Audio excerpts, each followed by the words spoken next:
میں پرسوں ترسوں یوٹیوب پہ سرچ کر رہا تھا, اس میں ایک ویڈیو تھی, اس میں بتایا کہ امریکہ میں ایک بہت بڑا باڈی بلڈر جس نے پتہ نہیں کتنے انعامات جیتے مقابلوں میں, اور ایک دن وہ رنگ میں آیا اور اس نے پھر بتایا کہ مجھے کیسی خطرناک, ہاں اس کو بلڈ کینسر تھا. اب آپ بتاؤ اس نے امریکہ کے بلڈر ہمارے بلڈروں کی طرح, ہمارے تو جس دن 4 انڈے کھا لیں تو سمجھتے ہیں کہ ہم دنیا کے سب سے بڑے, اب ہم سے بڑا تو کوئی ہے ہی نہیں کہ 4 انڈے کھائے ہم نے. تو یہی ہوتا ہے نا. تو وہ لوگ تو چونکہ, اور یہ ہماری خوبی ہے کیونکہ ہمارے پاس دنیا میں اور بھی کام ہے. میں نے کسی بلڈر سے پوچھا, میں نے کہا یار امریکہ کے اتنے بڑے بڑے بلڈر ہوتے ہیں پاکستانی, انہوں نے کہا پاکستانیوں کے پاس باڈی کو بلڈ کرنے کے علاوہ اور بھی غم ہے, رمضان بھی ہے, حج بھی ہے, عمرہ بھی ہے, ابا کی خدمت بھی ہے, امی کی خدمت بھی ہے, بیوی کا خیال بھی ہے, بچوں کا خیال بھی ہے. گوروں کے پاس کرنے دھرنے کا کوئی کام ہے ہی نہیں. تو جو بلڈر ہے وہ بلڈر ہی ہے, اس کے باپ بھی باڈی بلڈنگ, اس کی ماں بھی کیا ہے باڈی بلڈنگ, یعنی وہی سب کچھ ہے. اس کا خدا بھی وہی, اس کا رمضان بھی وہی, اس کا حج بھی وہی. اس کو حج کا ثواب بھی باڈی بلڈنگ میں ملے گا. جب عمرہ کرنا چاہے گا تو اور تھوڑا سا ویٹ اٹھا لے گا, صحیح ہے نا.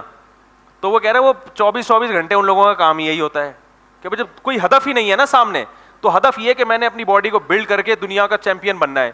تو اب وہ صبح گھسے گا جم میں, پھر پولیس آئے گی اس کو نکالنے کے لیے, باہر آ جا بھائی بہت ہو گئی, ٹھیک ہے نا.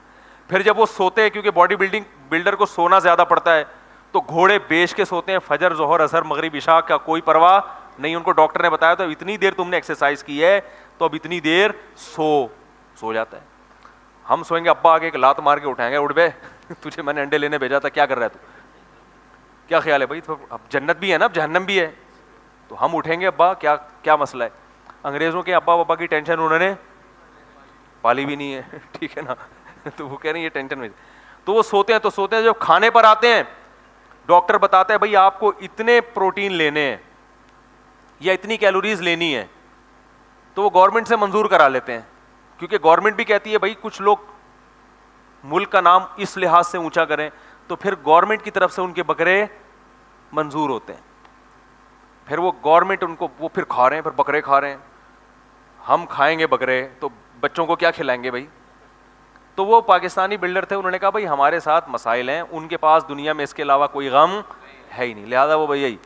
تو میں یہ کہہ رہا تھا, دیکھو امریکہ کا اتنا بڑا بلڈر جس کے پاس اس کے علاوہ کوئی غم نہیں, اس نے صحت کا کس قدر خیال کیا ہوگا, جس کا ہدف اور جس کی کامیابی کیا ہے, وہ کامیابی اسی چیز کو, اس کی جنت بھی یہی, اس کا حج بھی یہی, اس کا عمرہ بھی یہی, تو سب کچھ یہی ہے. تو اس نے کتنی اسٹرگل کی ہوگی, ویکسینیشن بھی چل رہی ہوگی, ہر طرح کے حفاظتی ٹیکے بھی لگ رہے ہوں گے, ساری ویکسینیشن بھی مکمل, اور ہر وقت ڈاکٹر آ کے چیک اپ بھی کرتے ہیں ان کو. تو فری جب دیکھتے ہیں نا گورنمنٹ کوئی اس شعبے سے مخلص, تو گورنمنٹ خود ان کو پھر جو ہے وہ اس پروموٹ کرتی ہے.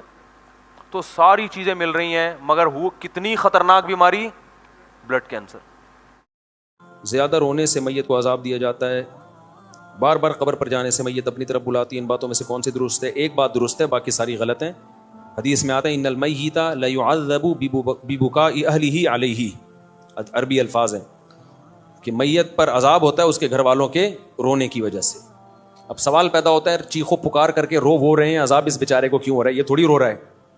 تو علماء نے اس کا جواب دیا ہے کہ اس پر لازم تھا, اس کو پتا تھا کہ جب میرے خاندان میں یہ رواج ہے کہ میں مروں گا تو گریبان پھاڑ کے چیخ کے پورا محلہ سر پہ اٹھایا جائے گا, تو اس نے اس برائی سے ان کو زندگی میں روکا کیوں نہیں. تو گھر کا سربراہ اس برائی کا ذمہ دار ہوتا ہے نا جو گھر میں ہو رہی ہے.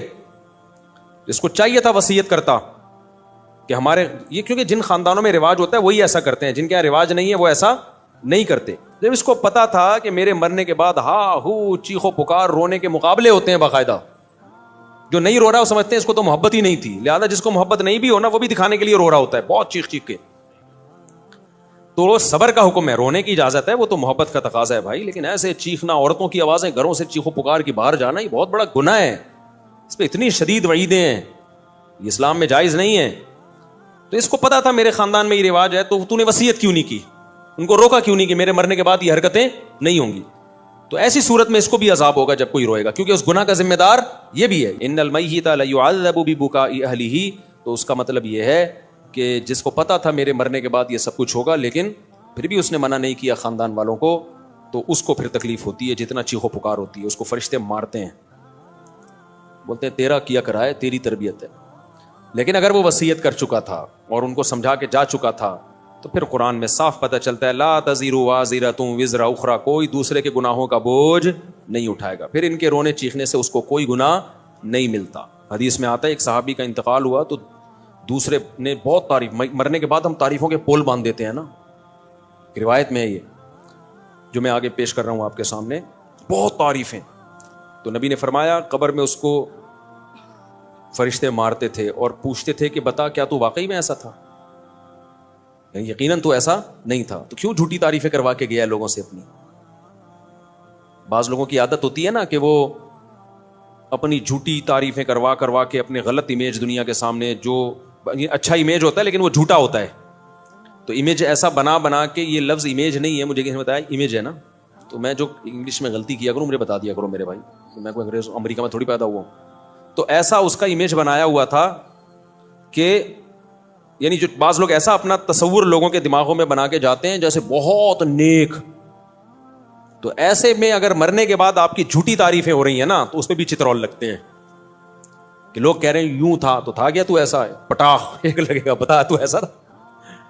تو اس لیے جیسے ہو ویسے ہی نظر آؤ, اپنے بارے میں زیادہ نہیں تعریفیں کروایا کرو لوگوں سے. ہاں جو نعمتیں اللہ نے دی ہیں اس کا اظہار کرنے میں کوئی حرج نہیں ہے. بھائی غیر مسلم اگر خوبصورت ہے تو دیکھنے میں اچھا لگے گا, تو اس کا تو, اور مسلمان تہجد گزار بدصورت ہے تو دیکھنے میں اچھا نہیں لگے گا. تو اچھا لگنے کا تعلق مسلم یا غیر مسلم سے نہیں ہے, اگلے کی پرسنالٹی سے ہے. ہاں اعمال کے لحاظ سے اگر اچھا لگ رہا ہے پھر غلط ہے, اعمال کے لحاظ سے کافر اچھا نہیں ہو سکتا. تبھی ہم کہتے ہیں کافر کی خوبیوں کو بیان کیا کرو کہ بھئی ان لوگوں میں یہ خوبی, لیکن یہ کہنا کہ وہ مسلمانوں سے اچھے ہیں یہ زیادتی ہے بھائی. مسلمانوں سے اچھے کیسے ہو گئے؟ جو خدا کا انکار کرے اور جو خدا کو مانے دونوں برابر ہو سکتے ہیں؟ ایک اللہ کو مانتے ہیں, اللہ کے پیغمبروں کو, اللہ کی کتابوں کو مانتے ہیں, دوسرا مانتا ہی نہیں ہے, وہ کہتا ہے میں خود بخود بناؤں. تو اپنے خدا کا انکار کر دیا اللہ کا, تو مسلمان سے اچھا. اگر وہ اچھے ہوتے تو اللہ مسلمانوں کو جہنم میں بھیجتا, پھر ان کو جنت میں بھیجتا. ہاں یہ کہنا درست ہے کہ ان چیزوں میں وہ مسلمانوں سے اچھے ہیں, اور سب مسلمانوں سے بھی نہیں, خاص جیسے پاکستانی مسلمانوں سے امریکی مسلمان کرپٹ نہ ہونے میں اچھے ہیں, جاپانی مسلمان پاکستانی مسلمانوں سے ڈسپلن میں اچھے ہیں, ڈسپلن ان کا بہت اچھا ہے, صفائی ستھرائی میں وہ پاکستانی مسلمانوں سے اچھے ہیں. تو پاکستانی کس چیز میں اچھے ہیں وہ سوچ رہا ہوں, ابھی کوئی دماغ میں آئے گا تو بتاؤں گا. تو بیوی سے وفا کرنے میں پاکستانی مسلمان جاپانیوں سے اچھے نہیں, بہت اچھے ہیں, سمجھتے ہو. اور ایک اور چیز رہ گئی, بچے پیدا کرنے میں بھی بہت اچھے. تو چند چیزوں میں تو ہو سکتا ہے, یہ تو کافروں میں بھی تھا نا. نبی صلی اللہ علیہ وسلم نے فرمایا خیارکم فی الجاہلیت خیارکم فی الاسلام, جو زمانے جاہلیت میں کافر اچھے تھے اسلام میں بھی وہی اچھے ہیں. اس سے پتہ چلا کافر میں بھی کوئی اچھا ہو سکتا ہے نا. تو یہاں اچھائی سے مراد ہے چند صفات میں اچھائی, غیرت میں, بہادری میں. تو بعض کافر بڑے غیرت مند ہوتے ہیں, بہادر ہوتے ہیں, سخی ہوتے ہیں, تو جب وہ اسلام لاتے ہیں تو وہ بہادری غیرت اور بڑھ جاتی ہے. تو صحابہ کرام زمانے جاہلیت میں سخی تھے, بہادر تھے, رشتہ داری جوڑنے کو اچھا سمجھتے تھے. یہی جب مسلمان ہوئے تو یہ وفا کس کے لیے استعمال ہوئی؟ پھر نبی کے لیے. اور جو منافق تھے مدینہ میں وہ کمبخت اسلام لانے سے پہلے بھی 2 نمبر, اسلام بھی لانے کے بعد بھی 2 نمبر. وہ جدھر دیکھتے تھے نا پلڑا بھاری ہے ادھر کو پلٹ جاتے تھے.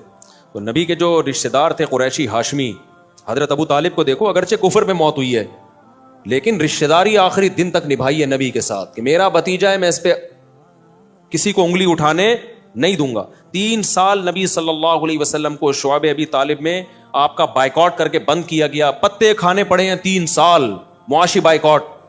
ابو طالب نے غیر مسلم ہونے کے باوجود وقت کس کے ساتھ گزارا؟ پیغمبر کے ساتھ. کیوں؟ مشکل میں اپنی قوم کو نہیں چھوڑنا. ٹھیک ہے نظریے کا اختلاف ہے لیکن قوم کی بیس پہ ساتھ دے رہے ہیں. تو کسی بھی بیس پہ جب کوئی ساتھ دیتا ہے تو اس کے لیے غیرت کا ہونا ضروری. بے غیرت کیا کرتا ہے؟ جہاں کوئی مصیبت آئی ایک دم, ہمارے ایک دوست تھے, ان کہتے ہیں میرا ایک بڑا جگری دوست تھا نا, ہر وقت ساتھ. کہنے ایک دن 2-3 لڑکوں نے مجھے گھیر لیا پیٹنے کے لیے نا, کوئی پھڈا تھا.